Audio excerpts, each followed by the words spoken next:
తండ్రి రాష్ట్ర కేబినెట్ లో మినిస్టర్, పెదనాన్న సీనియర్ మోస్ట్ ఎమ్మెల్యే, తానేమో కాంగ్రెస్ క్లీన్ స్వీప్ చేసిన 7 అసెంబ్లీ సెగ్మెంట్స్ లో పీక్ వేవ్ లో గెలిచిన పవర్ఫుల్ ఎంపీ. కానీ కట్ చేస్తే ఆ అగ్రనేతకు క్షేత్రస్థాయిలో అసలైన పొలిటికల్ పట్టు మాత్రం దొరకడం లేదట. సాక్షాత్తు తన పార్లమెంట్ పరిధిలోని సొంత పార్టీ ఎమ్మెల్యేలే అందరూ కలిసి ఆయనను కంప్లీట్ గా ఒంటరిని చేసేశారనే ఆవేదన ఆ యంగ్ లీడర్ లో గట్టిగా వినిపిస్తుందట. సొంత పార్టీకి చెందిన ఎమ్మెల్యేలు మంత్రుల నుంచే ఈ రేంజ్ లో వ్యతిరేకత రావడం వెనుక ఉన్న అసలు కారణాలు ఏంటి? మరోవైపు మా ఎంపీ కనిపించడం లేదంటూ కమలం నేతలు ప్లకార్డులు పట్టుకొని మరీ తిరుగుతున్నారు. అసలు ఇంతకీ ఎవరా ఎంపీ? పవర్ఫుల్ పొలిటికల్ బ్యాక్గ్రౌండ్ ఉన్నప్పటికీ కూడా గ్రౌండ్ లెవెల్లో మాత్రం ఎందుకు పట్టు సాధించలేకపోతున్నారు? ఈ స్టోరీలో చూద్దాం.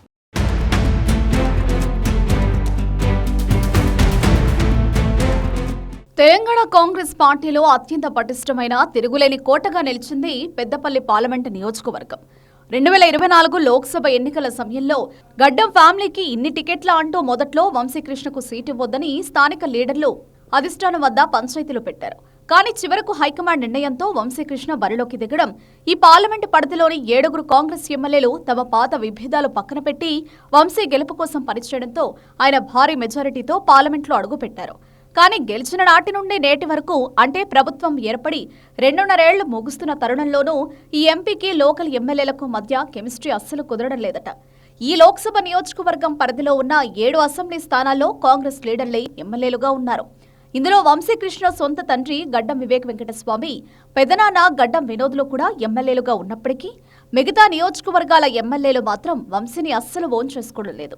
ప్రభుత్వ పార్టీ అధికారిక కార్యక్రమాల్లో ఎంపీకి కనీస ప్రోటోకాల్ ఇవ్వడం లేదని, తనను కావాలనే సైట్ చేస్తున్నారంటూ వంశీకృష్ణ లోపల తీవ్ర ఆగ్రహంతో రగిలిపోతున్నారు. అయితే మారిన రాజకీయ పరిస్థితుల నేపథ్యంలో వంశీ తండ్రి వివేక్ మంత్రి కావడం, పార్టీ పెద్దలు పిలిచి క్లాస్ పీకడంతో కాస్త కూల్ అయ్యారట.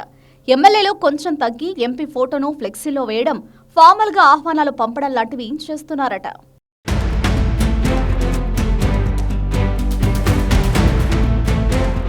పెద్దపల్లి పార్లమెంటు పరిధిలో అందరూ కాంగ్రెస్ ఎమ్మెల్యేలే ఉన్నప్పటికీ వారంతా ఎందుకు కలవలేకపోతున్నారనేది చర్చనీయాంశంగా మారింది. పార్లమెంటు ఎన్నికలు ముగిసిన వెంటనే ఎంపీ వంశీకృష్ణకు జిల్లాకు చెందిన ఒక పవర్ఫుల్ మంత్రికి మధ్య సంబంధాలు పూర్తిగా బెడిసికొట్టాయట.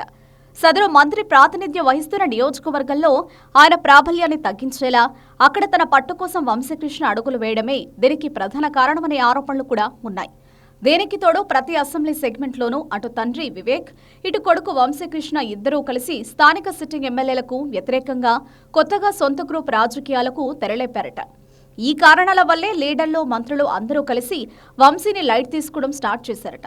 గతంలో జరిగిన సరస్వతి పుష్కరాల వేడుకల వేళ ప్రోటోకాల్ వివాదంపై వంశీ బహిరంగంగానే తన అసంతృప్తిని వెళ్లగక్కారు. ఆ తర్వాత పెద్దపల్లి జిల్లాలో జరిగిన భారీ బహిరంగ సభలో సాక్షాత్తు సీఎం రేవంత్ రెడ్డి వేదికపై ఉండగానే తన ఆవేదనను వ్యక్తపరిచారు.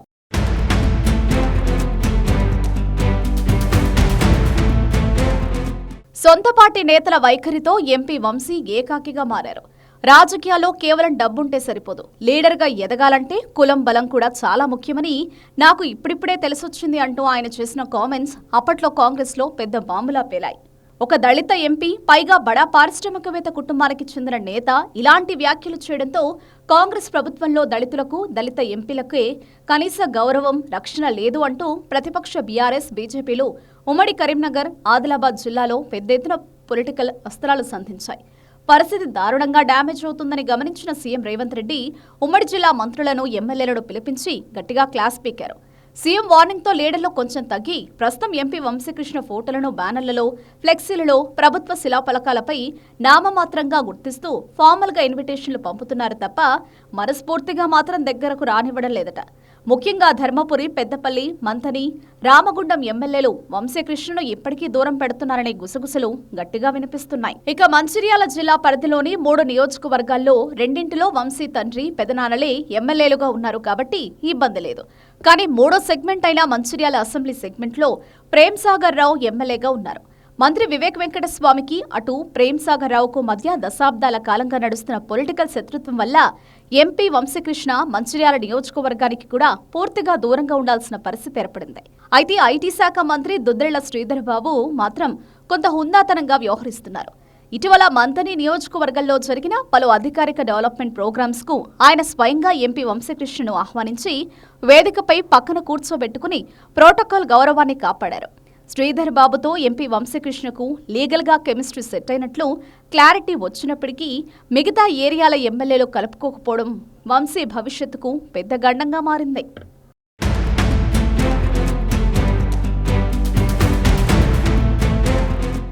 సొంత పార్టీ నేతలతో ఇలా ఎడమొహం పెడమొహంగా ఉంటూ నియోజకవర్గంలో పట్టుకోల్పోతున్న ఎంపీ వంశీకృష్ణకు ఇప్పుడు ప్రతిపక్ష బీజేపీ నుండి ఊహించని సెగలు తగులుతున్నాయి. వంశీ పెద్దపల్లి ఎంపీగా గెలిచి ఏళ్లు గడుస్తున్నా జిల్లాకు చేసిందేమీ లేదని, ఆయన స్థానికంగా ఉండకుండా ఎప్పుడూ హైదరాబాద్, ఢిల్లీ కాస్మోపాలిటన్ లైఫ్కే పరిమితమవుతున్నారని మంచిర్యాల బీజేపీ జిల్లా ప్రెసిడెంట్ వెంకటేష్ గౌడ్ తీవ్ర ఆరోపణలు గుప్పిస్తున్నారు. ఇందులో భాగంగానే బీజేపీ శ్రేణులు మంచిర్యాల జిల్లా కేంద్రంలో మా పెద్దపల్లి ఎంపీ వంశీకృష్ణ కనబడ్డం లేదు, ఎవరికైనా కనబడ్డాడా అంటూ ప్లకార్డులు పట్టుకుని బజార్లలోని షాపులు, ఆటో స్టాండ్ల వద్దకు వెళ్లి ఆటో డ్రైవర్లను, సామాన్య ప్రజలను అడుగుతూ పెద్ద ఎత్తున హంగామా చేశారు. ట్విస్ట్ ఏంటంటే బీజేపీ నేతలు చూపించిన ఎంపీ ఫోటో చూసిన చాలా మంది జనం ఈయనెవరో మాకు అసలు తెలియదు అని ఆన్ కెమెరా చెప్పడంతో ఎంపీ వంశీకృష్ణ పబ్లిక్ గ్రాఫ్ ఏ రేంజ్లో పడిపోయిందో అర్థం చేసుకోవచ్చని విపక్షాలు ఎగతాళి చేస్తున్నాయి. అసెంబ్లీ, పార్లమెంట్ ఎన్నికల్లో 100% క్లీన్ స్వీప్ సీట్లు సాధించిన పెద్దపల్లి హస్తం పార్టీలో ఈ అంతర్గత గొడవలకు అసలు శుభం కార్డ్ ఎప్పుడు పడుతుందనేది $1 మిలియన్ ప్రశ్నగా మారింది. ఎంపీ వంశీకృష్ణ కూడా ఇకనైనా ప్రతి అసెంబ్లీ సెగ్మెంట్లో గ్రూపు పాలిటిక్స్ నడపడం ఆపేసి లోకల్ ఎమ్మెల్యేలను కలుపుకుని గ్రౌండ్ లెవెల్లో జనం మధ్య తిరిగితేనే ఆయన రాజకీయ భవిష్యత్తుకు సేఫ్ లైన్ దక్కుతుందని విశ్లేషకులు హెచ్చరిస్తున్నారు. మరి ఈ లోగుట్టు తెలుసుకుని వంశీకృష్ణ తన రూటు మార్చుకుంటారో లేదో చూడాలి.